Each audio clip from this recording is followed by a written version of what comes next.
আসসালামু আলাইকুম ওয়া রাহমাতুল্লাহ। আজ এই ভিডিওতে আলোচনা করার চেষ্টা করব, আপনি কি ভুলে যান? আপনি কি সবকিছু ভুলে যাচ্ছেন?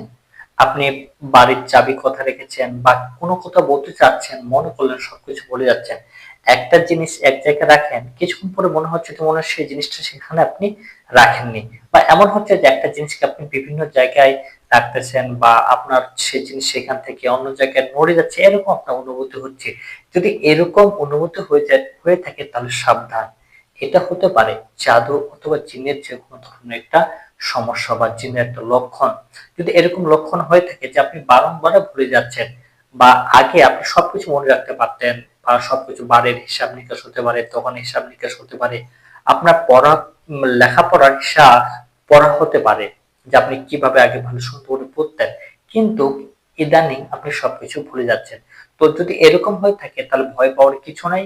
আমি কোরআন সুন্নাহ আলোকে যে আমল দিচ্ছি এই আমল প্রয়োগ করেন, ৩ দিনের মধ্যে ফলাফল পেয়ে যাবেন ইনশাআল্লাহ। আর যদি ফলাফল পেয়ে যান অবশ্যই কমেন্ট বক্সে কমেন্ট করবেন যে ভাই হ্যাঁ আমি আপনার আমলে ফলাফল পেয়েছি। আপনাকে ৩টি জিনিস সংগ্রহ করতে হবে। একটা হচ্ছে পানি খাওয়ার উপযোগী, একটা হচ্ছে খেজুর, একটা হচ্ছে সোনা পাতা। সোনা পাতা ১০ টাকা নিলেই হয়ে যাবে। খেজুর ৫০০ গ্রাম নিবেন আর পানি ১ লিটার ১ লিটার সংগ্রহ করলে হয়ে যাবে। সেখানে মিক্স করে আপনি সেটা ব্যবহার করতে পারবেন। এই ৩টি জিনিস নেওয়ার পরে আপনি যে কোরআনের আয়াতগুলো পড়বেন সেটা হচ্ছে আপনি যেকোনো সময় এই কোরআনের আয়াতগুলো পড়তে পারেন। নামাজ পড়ার পরে আপনি একটা জয়নামাজের উপরে বসবেন, বসার পরে দুরূদ ইব্রাহিম ৩ বার পড়বেন। সেই জিনিসগুলোর উপরে পড়ে ৩টি ফু দিবেন।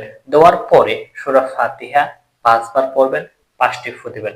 সূরা ইউনূসের ৮১ এবং ৮২ নং আয়াত ৭ বার পড়বেন, ৭ টি ফু দিবেন। সূরা আল বাকারা আয়াত নাম্বার ২৮৫ এবং ৮৬ এই দুটি আয়াত আপনি ৩ বার করে ৬ বার পড়বেন, আপনি ৬ টি ফু দিবেন। ৬ টি ফু দেওয়ার পরে শেষে আউযু বিল্লাহি মিনাশ শাইতানির রাজিম বিসমিল্লাহির রহমানির রহিম ৫২১ বার পড়বেন, আপনি ১ টি ফু দিবেন। দেওয়ার পরে সেটা আপনি যদি প্রয়োগ করতে পারেন, খেজুর সকাল সন্ধ্যা ৩টি করে খাবেন আর রাতের সোনা পাতা এই পানিতে একটু ভিজে রাখবেন।